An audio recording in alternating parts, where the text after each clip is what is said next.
소위 말하는 주입식 교육인 거죠. 개념이 왜 성립하는지, 또 그 개념은 어떻게 파생되고 공식은 어떻게 유도되는지, 마지막으로 우리가 배운 개념으로 어떻게 문제에 응용할 수 있는지 제대로 파악하지 않고 공식을 복붙해서 문제를 풀다 보니 정석을 들고 다닐 수는 있어도 이해할 수는 없는 거죠. 안녕하세요, 김하성입니다. 이번에 하고 싶은 말은 수학 공부법에서 가장 기초가 되는 개념 공부법이에요. 다른 과목보다 개념에 대한 중요도가 높은 과목이다 보니 학습을 할 때도 이에 대해서 굉장히 유의하면서 진도를 나가야 하죠. 개념을 탄탄하게 다지고 문제를 풀어야 한다는 이야기, 이제는 너무나도 진부하고 누구한테나 당연하게 느껴질 수 있을 거예요. 그런데 실제로 아이들을 만나서 수업을 하고 문제 푸는 걸 지켜보다 보면 이를 실천하는 아이들이 굉장히 적어요. 왜 개념이 이렇게 성립하는지, 이를 통해서 어떤 식으로 문제에 적용하고 응용할 수 있는지에 대해서 완벽하게 지하는 친구 거의 못 봤던 것 같아요. 예를 들어서 이 영상을 보는 친구들 중에서 근위 공식을 제대로 증명할 수 있는 친구가 있나요? 몇몇은 당연하다고 생각하면서 쉽게 증명해 보이겠지만 은근히 어려워하는 친구들도 있더라고요. 근위 공식은 일반적인 2차식을 완전 제곱식으로 변형해서 루트를 씌우면 간단하게 정리할 수 있죠. 일반적인 2차식은 꼴로 나오겠죠? 근데 2차식이니까 가장 중요한 이거 반드시 기억해야 돼요. 문제에서 되게 많이 다뤄져요. 자, 그럼 쭉 정리할게요.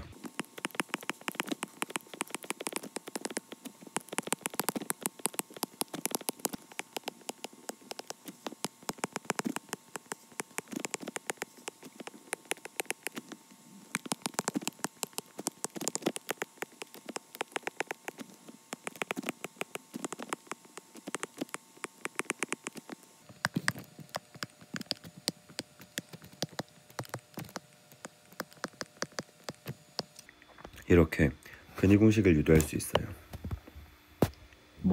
최종 결과만 보면은 문자 날아다니고 A, B, C, X 제곱 이런 거 다 붙고 하니까 언뜻 보면 굉장히 쓸데없어 보이고 되게 필요 없어 보이죠. 하지만 굉장히 중요해요. 근위 공식에서 파생되는 2차 방정식에 대한 정리나 혹은 공식들이 굉장히 많거든요. 근위 공식을 달달달 외워서 2차 방정식을 푸는 거, 그건 누구나 다 할 수 있어요. 근데 여기서 더 나아가서 근과 계수의 관계 혹은 근위 판별식까지 나아가면 여기서 수학을 포기하는 친구들이 두 번째로 많이 생긴대요. 첫 번째 함수 배울 때 근위 공식에 대해서 완벽하게 이해했다면 근과 계수의 관계 혹은 근위 판별식 하나도 어렵지 않아요.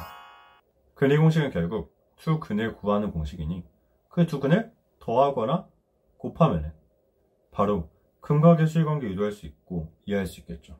판별식은 근위 공식에서 루트 안에 들어있는 친구들이죠. 얘들 언제 나와요? 완전 제곱식에서 루트 씌울 때 나오죠. 완전 제곱식으로 변화했을 때 우변에 있는 친구들이 판별식이죠. 그러니 실수라는 개념의 정의에 의해서 완전 제곱식인 실수의 제곱은 반드시 0보다 크거나 같아야겠죠. 따라서 판별식에서 b제곱 마이너스 4ac 왼쪽에 있는 완전 제곱식이 0보다 크다면 서로 다른 두 개의 실근이 나올 테고 0이라면 하나의 중근이 나올 테고 혹은 0보다 작다면 실수로는 답을 찾을 수 없으니까 허근을 갖게 되겠죠. 왜냐하면 0보다 작다면 완전 제곱식이 0보다 작으니까 우리가 배운 개념에 의해서 실수가 아닌 허수, 즉 복소수 개념이 될 테니까. 쉽죠? 이것처럼 공식이 성립하는지 혹은 어떻게 이 과정이 증명되는지 이런 거를 하나하나 증명하고 유도하는 게 수학 공부에 대한 밑바탕이 돼요. 이거를 제대로 인지하지 못하고 수학 문제를 풀게 되면 쉬운 개념 문제를 맞출 수 있어도 3점짜리, 4점짜리 문제는 손도 못 대게 되겠죠. 그리고 무엇보다 중요한 수학이 점점 더 어려워지게 되죠. 방금 예시를 든 것처럼 판별식 얘기할 때 실수의 정의, 복소수란 무엇인지 익숙하지 않은 친구들은 정말 지금 무슨 얘기하는 거지? 밥 아저씨도 아니고 저게 뭐가 쉽다 하나? 살짝 그렇게 생각할 수 있어요. 수학은 다른 과목과 다르게 커리큘럼이 순차적으로 존재해요.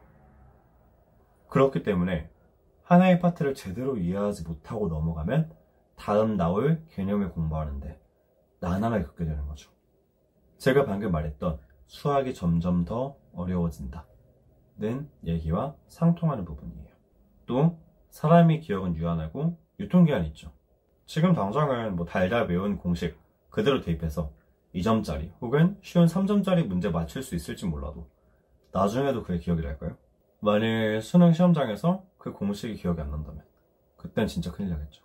하필 잊어버린 공식을 이용해서 풀어야 되는 문제가 2문제 혹은 그 이상이 나온다면 그 공식 때문에 대학을 못 갈 수도 있겠죠.